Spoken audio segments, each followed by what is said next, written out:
ایک ملنگ درویش بارش کے پانی میں عشق و مستی سے لبریز چلا جا رہا تھا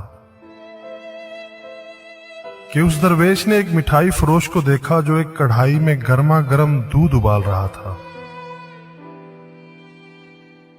تو موسم کی مناسبت سے دوسری کڑھائی میں گرما گرم جلیبیاں تیار کر رہا تھا۔ ملنگ کچھ لمحوں کے لیے وہاں رک گیا، شاید بھوک کا احساس تھا یا موسم کا اثر تھا۔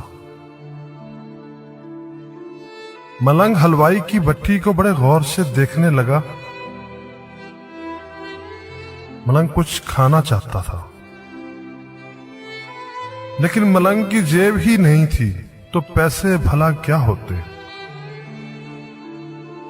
ملنگ چند لمحے بھٹی سے ہاتھ سینکنے کے بعد چلا ہی چاہتا تھا کہ نیک دل حلوائی سے رہا نہ گیا اور ایک پیالہ گرما گرم دودھ اور چند جلیبیاں ملنگ کو پیش کر دی۔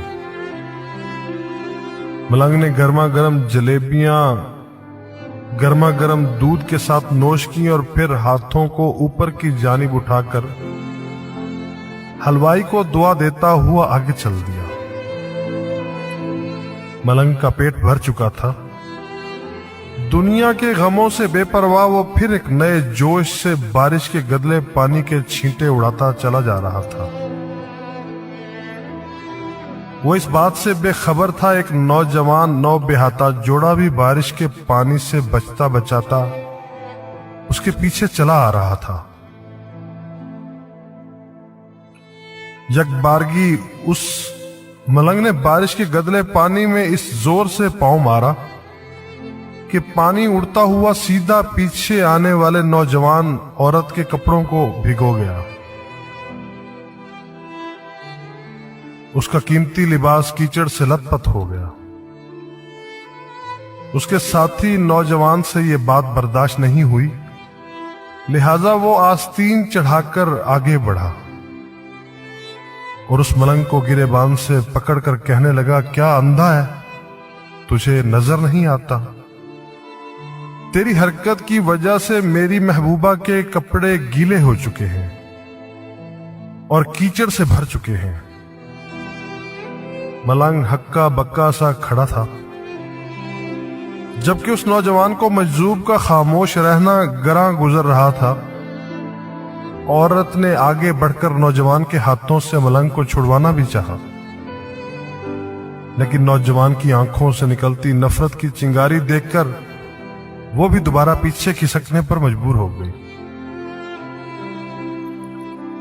راہ چلتے راہگیر بھی بے حسی سے یہ تمام منظر دیکھ رہے تھے، لیکن نوجوان کے غصے کو دیکھ کر کسی میں ہمت نہ ہوئی کہ اسے روک پاتے، اور بالآخر طاقت کے نشے سے چور اس نوجوان نے ایک زوردار تھپڑ اس ملنگ کے چہرے پر جڑ دیا۔ بڑا ملنگ تھپڑ کی تاب نہ لا سکا اور لڑکھڑاتا ہوا کیچڑ میں جا پڑا۔ نوجوان نے جب ملنگ کو نیچے گرتے دیکھا تو مسکراتے ہوئے وہاں سے چل دیا۔ بوڑھے ملنگ نے آسمان کی جانب نگاہ اٹھائی، اس کے منہ سے نکلا، واہ میرے مالک، کبھی گرما گرم دودھ جلیبیوں کے ساتھ اور کبھی گرم گرم تھپڑ، مگر جس میں تو راضی مجھے بھی وہی پسند ہے۔ یہ کہتا ہوا وہ ایک بار پھر اپنے راستے پر چل دیا۔ دوسری جانب وہ نوجوان جوڑا جوانی کی مستی سے سرشار اپنی منزل کی طرف گامزن تھا۔ تھوڑی ہی دور چلنے کے بعد وہ ایک مکان کے سامنے پہنچ کر رک گئے۔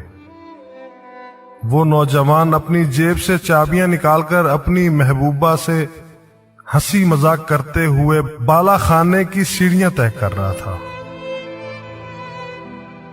بارش کے سبب سیڑھیوں پر پھسلن ہو گئی۔ اچانک اس نوجوان کا پاؤں پھسل گیا اور وہ سیڑھیوں سے نیچے گرنے لگا۔ عورت زور زور سے شور مچا کر لوگوں کو اپنے محبوب کی جانب متوجہ کرنے لگی،